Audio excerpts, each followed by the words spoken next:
Vaut-il mieux acheter sa résidence principale ou faire un achat locatif? Écoute, on en parle tout de suite.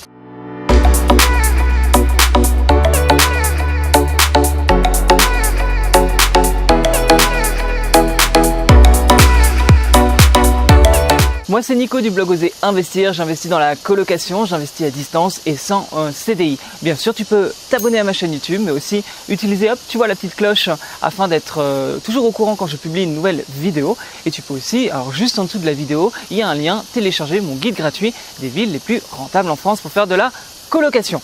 Allez, venons donc au vif du sujet. Faut-il acheter sa résidence principale ou plutôt faire un projet locatif? Moi, je vais te avouer une chose, ça a été la première question que j'ai tapée sur Google quand je me suis posé la question. Je me souviens encore de taper « Est-ce que je dois acheter ma résidence principale ou plutôt faire un achat locatif ?» Point d'interrogation. Et bim, j'ai regardé un peu toutes les vidéos qui parlaient de ce sujet-là. Et au début, j'étais totalement perdu, je ne savais pas trop. Et en fait, c'est avec mon expérience que j'ai finalement réellement compris qu'est-ce qu'il fallait faire. Donc pourquoi je te dis ça? C'est parce que moi au tout début je partais pour acheter ma résidence principale parce que j'habitais Paris, j'étais dans une ville où j'ai vécu 12 ans dans un superbe appart en location et puis du jour au lendemain ma propriétaire a mis cet appartement en vente et je me suis retrouvé donc à la rue puisque c'était un meublé et que j'avais 3 mois pour le quitter avant la fin de mon bail.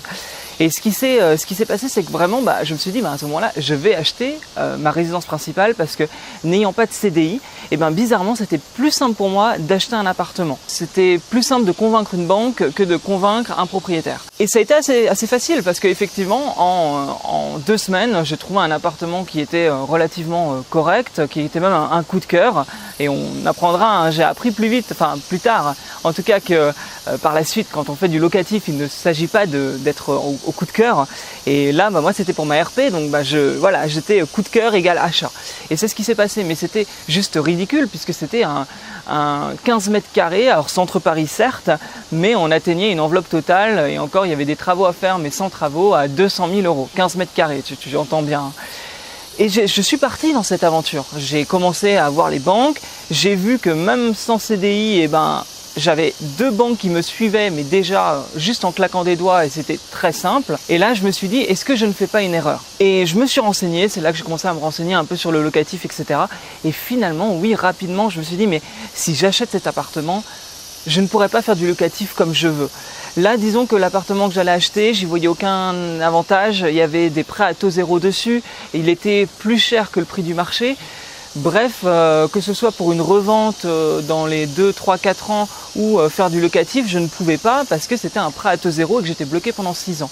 Donc pour moi, là, en fait, j'avais vraiment 2 chemins. J'avais le chemin de la résidence principale et le chemin du locatif.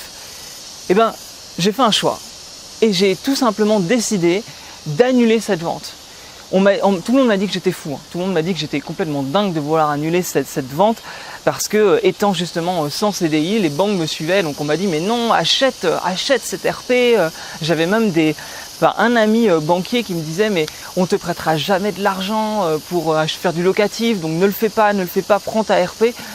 Et j'ai écouté mon instinct et je me suis dit non, j'annule cette vente et je vais faire un achat locatif. Contre l'avis de tout le monde, j'ai tout annulé. Et je suis parti pour faire du locatif. Et aujourd'hui, tu peux voir où je suis.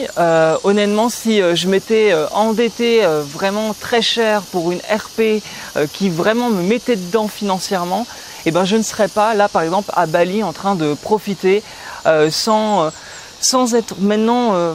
avant pour moi les vacances, il fallait toujours tout bien calculer. C'était quelque chose où finalement c'était un vrai budget, etc. Je dis pas qu'aujourd'hui ce n'est plus un budget, non, vraiment pas. Mais disons qu'en ayant pris le chemin de la voie de l'investissement locatif, j'ai une certaine liberté qui est juste génial parce que du coup la liberté vient avec l'argent que l'on peut avoir et donc le locatif permet de gagner de l'argent et donc de se faire beaucoup plus plaisir.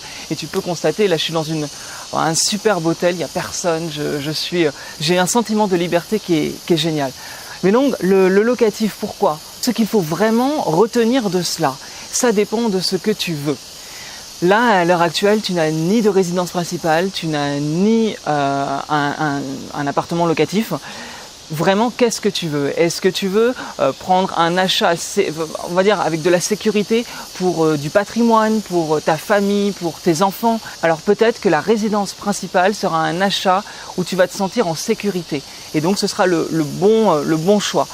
Mais sinon, si éventuellement tu n'as rien et que tu as envie de ce sentiment de liberté et de pouvoir gagner de l'argent rapidement avec de l'immobilier, eh ben, je vais te conseiller fortement de faire un achat locatif. Parce que sache une chose, la résidence principale coûte de l'argent. Elle coûte de l'argent à l'achat parce que souvent c'est un coup de cœur et tu vas vouloir mettre vraiment beaucoup plus de ta personne dans cet achat-là. Comme j'aurais fait dans cet appartement parisien, je voulais quelque chose, alors je n'avais pas une grosse enveloppe, mais j'avais envie de vivre dans le centre de Paris, quitte à mettre le prix pour vivre dans le centre de Paris. Donc j'étais prêt à vraiment éclater mon taux d'endettement pour vivre là. Et c'était ce que je faisais puisque je m'endettais pour 35% il me semble. Comment j'aurais pu faire du locatif après cet endettement à 35%? J'aurais forcément été bloqué. Et la résidence principale va t'amener à faire des travaux que tu vas financer souvent toi-même. Tu vas vouloir l'améliorer au fur et à mesure parce que c'est ton chez-toi, c'est ton cocon. Donc forcément, la résidence principale coûte plus d'argent. Sans parler de tous les frais autour, que ce soit les frais de notaire, que ce soit les frais d'agence. Il n'y a personne pour te rembourser cette somme-là. Alors que quand tu fais du locatif, eh ben, ce sont tes locataires qui vont payer le bien, les travaux, les frais d'agence, les frais de notaire. Bref, ils te payent tout et en plus, ils te laissent du cash tous les mois avec cet appartement. Tu vois un peu la différence ? Beaucoup de personnes vont te dire qu'il faut à tout prix être propriétaire de sa résidence principale pour faire un achat locatif. Eh bien, je ne suis absolument pas d'accord. Je ne suis pas d'accord parce que ça a été mon cas. On m'a poussé à acheter ma RP et finalement, je ne l'ai pas fait pour acheter du locatif et ça n'a posé aucun problème. Il y a plusieurs astuces d'ailleurs à ce niveau-là. C'est-à-dire que tu peux très bien financer un investissement locatif et le faire passer comme une RP. C'est-à-dire qu'auprès de la banque, tu vas dire « j'achète ma résidence principale » et une fois que tu signes, rien ne t'empêche de le passer en locatif et de l'utiliser de façon locative. Il faut vraiment utiliser les leviers que tu as en ta possession pour faire grandir ton parc immobilier aujourd'hui. Et ça, c'est une des techniques qui est quand même très utile, faire passer ton achat locatif en résidence principale. N'oublie pas que la banque va te calculer tes 33% de taux d'endettement et que donc forcément, si aujourd'hui tu mises tout sur une RP, ça va être beaucoup plus compliqué pour toi de faire du locatif. Alors qu'au contraire, si tu arrives à dégager de l'argent grâce à des investissements locatifs, rien ne t'empêche dans 1, 2, 3, 4 ans d'utiliser cet argent pour te faire plaisir dans une résidence principale. Et peut-être une bien plus belle résidence principale puisque tu auras plus de moyens, plus d'argent. Mais attention, dans tout ça, je n'ai pas envie de bannir absolument la résidence principale. Pourquoi? Eh bien, tout simplement parce que tu peux aussi faire un achat intelligent, faire un achat en dessous du prix du marché, faire des travaux, le rénover, rendre ta maison, ta RP de façon top. Et à ce moment-là, eh ben, rien ne t'empêche dans 1, 2, 3 ans de faire une plus-value entre 20, 30, 40, 50 000 euros. Et là, forcément, eh ben, ta résidence principale ne sera plus vraiment, comme on pourrait dire, un passif, quelque chose qui te coûte de l'argent, mais ça deviendra un actif. Ce sera quelque chose qui, en peu d'années, va te rapporter une grosse somme d'argent. Et à ce moment-là, pour moi, la résidence principale peut être un très bon choix. Et donc, au final, on en revient un peu à cette question. Est-ce qu'il vaut mieux acheter sa résidence principale ou faire du locatif ? Eh bien, ça dépend de ce que tu veux. Tu vois, là, avec tous les exemples que j'ai pu te donner, les stratégies, il y en a plusieurs. Tout dépend de tes choix, de tes objectifs futurs. N'hésite pas à prendre un papier, tu notes tes objectifs.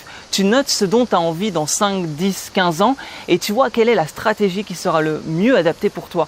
Parce que ta propre situation est aussi très intéressante. Ça va dépendre si tu as des enfants, si tu es marié, si tu es célibataire, justement sans enfants.